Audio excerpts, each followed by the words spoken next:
All right, number 5. Number 5 for me is Super Mario Galaxy 2. Um, if you go by Metacritic scores, this is the game of the year. It was the highest reviewed Yep.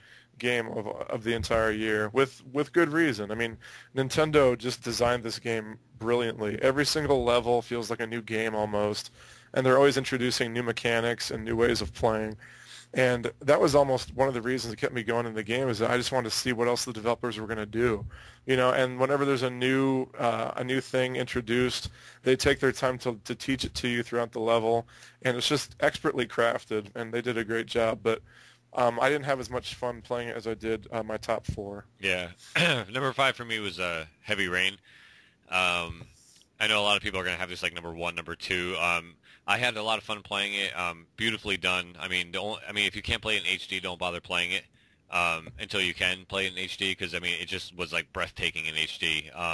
Just absolutely amazing. I think it's going to be a game that revolutionizes the game industry for a long time. I think it's going to be like, excuse me, the Grand Theft Auto 3 of like this generation, basically. Something that just puts a new idea out there, and games start kind of emulating that now, where it's kind of like a movie, like an interactive movie almost. I hope so. I hope games emulate it. Yeah, I mean, because it was absolutely amazing. And most of you out there already know the details about that game, but it was just it really did capture me. I think I was hooked on that game. I don't think I played anything else until I beat it. So Yeah. it was just absolutely an amazing game. But number 4. 4 was another unexpected one for me. And I ended up loving it, and I knew it was going to be on the top of my list, even when it first came out, and that is Nier by Square Enix. I loved this game. I remember I had credit at GameStop, and I just bought it on a whim, and I ended up playing the hell out of it. I beat it 3 times because you get like the endings change and the story changes a little bit. I loved the characters, and I especially loved the combat. Whenever I hear that Square Enix is putting out a RPG, I always think it's going to be this boring turn-based thing, And it was a hack and slash with all different weapons, and then halfway through the game, you actually get like a one-handed weapon, and it changes the entire mechanic of the combat. It was amazing. There was really cool magic spells, and I loved the boss battles, and parts of it were even reminiscent of like bullet hell shooters. It's really hard to describe, but it's unlike anything I've ever played before, and I really loved it a lot. Yeah, I need to hit that one too. That's on my list of games that I need to hit up. It's another one that's really cheap now too. Yeah, yeah. Oh yeah, I think GameFly has it on PS3 for like $10 right now or something like that. Yeah, I Um, want you to buy it for sure. yeah. Number 4 for me was Red Dead Redemption. Um, again, probably a little bit lower than people expect it from me, but I I had some real troubles putting in order my top 4 games here. I Red, did too. Red Dead, I think I pumped out like 50 or 60 hours into that game. Yes, you did. I can vouch for you. Yeah, I mean, I played the hell out of that game. I mean, I was going around trying to hunt every single animal to get that achievement. Like, it was the first Rockstar game that I loved it enough to actually try to beat it 100%. I think I got to about 88% or so before I returned it to GameFly. I just recently bought it from the buy two get one at GameStop, so I'm gonna continue on my quest to get that 100%. It's just I don't know what it was. I mean, I love westerns at least when they're done right. And the fact that this one was done right, I mean, there was a lot of annoying parts where it slowed down. You had to ride on your horse, and it was like I was ready to shoot myself in the head. But Yeah. but I was able to look past that just because once you got there, the game just was amazing again. And Yeah. it was so nice to have the open world. It helped. I mean, from my point of view, it helped that they had like poker and stuff in there because like it was a nice little. You could be playing the game, but playing like a little getaway inside the game. So like it kind of broke up the action a little bit. It was just a huge world, a great storyline. I fell in love with the main character as far as like just like almost like you felt like you were him, and what's his name, John Marston, and it just was a great storyline. The ending was great. I mean, I loved it from beginning to end. So I definitely had to have that on top of or towards the top of my list. So Red Dead was number 4 for me. All right. Number 3. 3 for me was Heavy Rain. I loved Indigo Prophecy. Yeah, me too. And when I heard they're making another game in the same vein as that, I got really excited. And although it was really good and good enough for me to have as my third best game of the year, it wasn't as good as I was hoping it was going to be. The ending kind of left me feeling a little bit, disappointed. Yeah, for my number 3, I actually had Mafia 2. Again, a game that I had originally had higher than number 3, and then I had to kind of flip-flop it around and try to figure out where I wanted to actually let it settle on my list. Mafia 2, I know a lot of people were disappointed with it. A lot of people were surprised by it. It was kind of like a mixture of reactions. I knew I was going to play this game from day one as soon as I heard it was coming out. I had it on my GameCube for like months ahead of time. I was thrilled with this game. I absolutely love this game. Probably one of my top Xbox games of the year.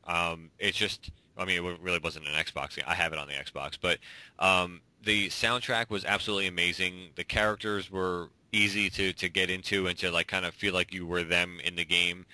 Anything Mafia related for me is just, I mean, the first Godfather game, I think I put 65 hours into. And the soundtrack for this game is just out of this world. It's crazy. It's absolutely crazy because, like, I mean, I don't want to give too much away, but like in the beginning of the game, it starts out like in the 1940s, and you're listening to like the 40s like swing like big band era kind of. It's like Christmas time too. I think. Yeah, it's snowing and it's Christmas time, so you hear like a lot of like the really old school throwback Christmas songs, and then like some time passes in the game without giving away any plot or storyline. Some time passes in the game. And then when it picks back up, it's about 10 years, give or take, have gone by.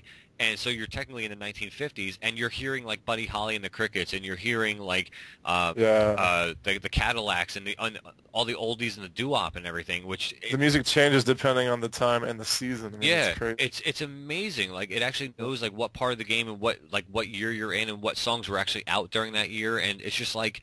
It just blew my mind, and a lot of people I don't think really caught on to that because I don't think they really understood that. And if you guys have played that or you own it, go back and play it again and listen to that music if you didn't realize that. It really puts a huge plus on the game for me. Like the soundtrack always makes a game for me. And I mean, look at Fallout 3. That game was just like amazing with the soundtrack. So I mean, I fell in love with the characters. There was a shitload of driving in this game. But for some reason, because of the fact that Joe, your buddy that drives with you, always had some witty commentary, it kind of made it like I wasn't really concentrating on the fact that I had to keep driving. It just kind of passed the time for me during the tedious parts that a lot of people complained about. And it's just overall just an absolute like must-buy, must-have game. I mean, it's just an absolute like one of my top games of this year. Absolutely. I mean, it's just amazing. Yeah. But number 2. Number 2 for me was Fallout New Vegas. We were really excited about this one because we loved Fallout 3. Yeah. But the coolest part about it was that you and I both shelved Fallout 3 because we got stuck in it. Yeah. And then after beating New Vegas, we went back and played it again, and it kind of reinvigorated our love for Fallout 3. Yep. But it's just a fantastic game. We have a whole review about it, so we don't have to talk about it too much here. But it's just one of the games I had the most fun with during this year. No, I absolutely agree. Number 2 for me was actually Yakuza 3. And again, we did review this game as well. It's, surprisingly, we were just talking about this when we were playing Xbox like 10 minutes ago. I'm really shocked that Yakuza 4 is actually coming in March. Yeah, me too. Because as this game was absolutely pure magic, just pure amazing. Just magic is like the best word I can come up with. It was just it was my introduction to the Yakuza series. I had never played 1 and 2, and what a friggin' introduction it was. I mean, it's the best one in the series. It's amazing. I mean, it's like an open world, like really charming. It's the button mashing combat. Just some absolutely amazing stuff, and I have a feeling we'll be talking about this more in a second, so I'm going to leave it at that. So, that's my number 2. Go ahead for number 1. Yep, you're right. It is Yakuza 3 for me. Yeah. I had a really hard time choosing between Yakuza 3 and Fallout for my game of the year, but the way that I came to my conclusion was I was thinking about if they're going to make a sequel to both games, which one would I be more excited to play? Right. And Yakuza 4 wins over another Fallout, hands down for me, because you know me, I love Shenmue and I love my RPGs with beat 'em up aspects. Yeah, absolutely. So I I cannot wait for Yakuza 4. I mean, Yakuza 3 was just brilliant, and it makes me so sad that it sold so little and nobody played it. And Yeah. it's funny because whenever people do play it, they're like, "How come no one's talking about this game?" Yeah. You know? Yeah. And it's just it's just not selling for whatever reason. Yeah. I love it so much. I don't know why. I mean, you and I have been trying to promote this game for a long time. It's not working. Yeah, it's not because it really didn't sell too well, and that's we were saying we were so shocked that that they're bringing 4 to the United States and North America because You can get it on Amazon now for like $25, I think. yeah, something like that. It's an amazing game, and guys, I mean, if you're listening right now and you haven't tried that game yet, get your ass out to a store, buy this game, and complete it before March because you will at that point want to play Yakuza 4 when it comes out. You'll love it. I mean, we can guarantee you will love the game. It's absolutely amazing. But yeah, and Yakuza 4 is definitely my most anticipated, at least for the first part of the year, my most anticipated game coming out. I'm next time I'm in a GameStop, I'm definitely going to be pre-ordering that game just to make sure I get a copy on release day. Yeah. And number 1 for me was actually New Vegas. We actually just had our flip-flop 1 and 2. That's what I figured. Yeah, I mean, we've already done a review here, but it's really tough for me to unseat a Fallout game as a top game of the year. It produced just as well as Fallout 3 did, which was really surprising because of the fact that Obsidian had their hands in it. I really was shocked that it came off as well as it did because I really expected it to be a mess because I mean they fucked up my KOTOR, and I mean as amazing as the original KOTOR was, that's the way I hold Fallout 3. Like they were both such amazing titles, and then I expected Obsidian to come in and just fuck up the series, and they didn't do it. They actually held up their end of the bargain and actually put out a quality game that I just. Like you were saying earlier for it, like it actually renewed my energy and my vigor to go back and pop Fallout 3 back in and complete that. Now I'm actually right now I'm looking at it. It's paused on my screen right now. I was playing Fallout 3 again, to try to complete more of this stuff, and like I'm going to go back and play New Vegas again from the beginning, and it's just I can't for some reason I can't let the game rest. And that's the sign, and that's the reason why I put it number 1. That's a sign of an amazing game, is that if you keep going back to it and just saying like, let me try to get one more side quest done. Let me get one more done, and then 2 weeks go by and you're playing other stuff, and then all of a sudden you're like, what, let me pop New Vegas back in again. That's a sign that you truly love that game, and that's what I've been doing since it came out. Like every week I pop it in, usually at least once, just to try to do something in the game and progress. And it's just again, the soundtrack was not as great as 3. It was good though. They had some good songs, and it's just more of the same. So I mean, basically, as we said in the review, if you like Fallout 3, you're gonna love New Vegas. It's the same kind of game. So and it was well done. It was really well done. So that had to take top spot. I couldn't not have a Fallout game in my top spot there. So but. Yeah, that's about it. So that's going to wrap up our top 10 games for 2010, episode 32. Real quick, I am getting Assassin's Creed Brotherhood in a couple days. Well, I haven't been able to play it yet, so yeah, if it would be in my top 10, I'll let you guys know later. Yeah, there's a bunch of games that we didn't include. For me, obviously, if you noticed on my list, there were no Nintendo Wii games, and that's mainly because.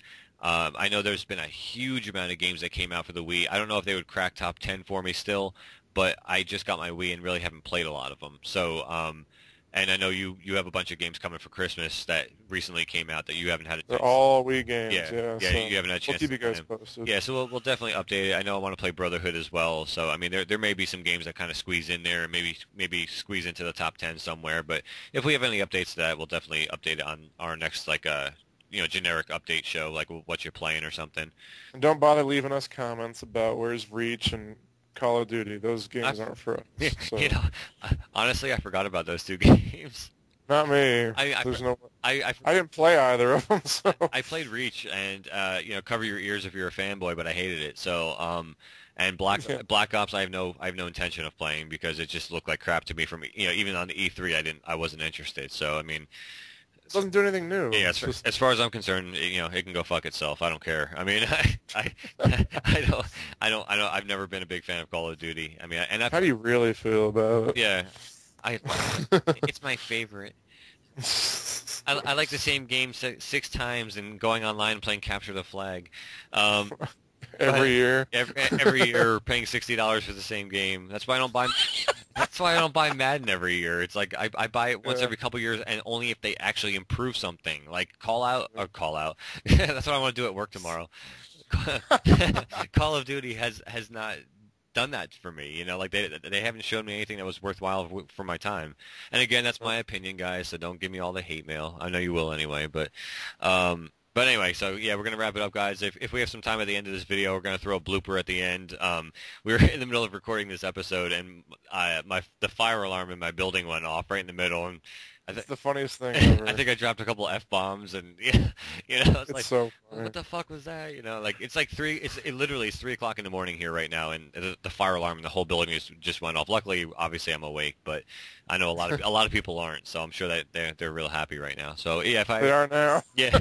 If I have room at the end of this video when we edit it down, I'll definitely throw that blooper in there for you guys. You have to have room at the end of this video. Yeah. You'll make another video if you do not have room. I was gonna say this is definitely gonna be in 2 parts. We didn't record it with the intention of 2 parts, but we wanted to make sure we talked enough about the game. So I'm sure I'll be able to throw 30 seconds on the end of part 2. So, but anyway, that's gonna wrap it up. Most likely part 2 of episode 32. So until next time, guys, this is AC Card Shark. Pixel Sandwich. All right, later, guys. Late.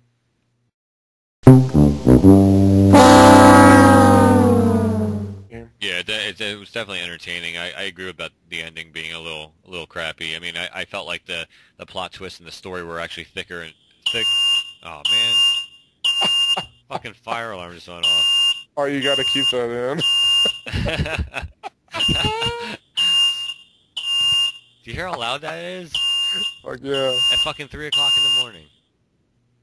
Oh my god. Is it your place? No, it's the whole hotel. Like if anyone's goes off, the whole place goes off.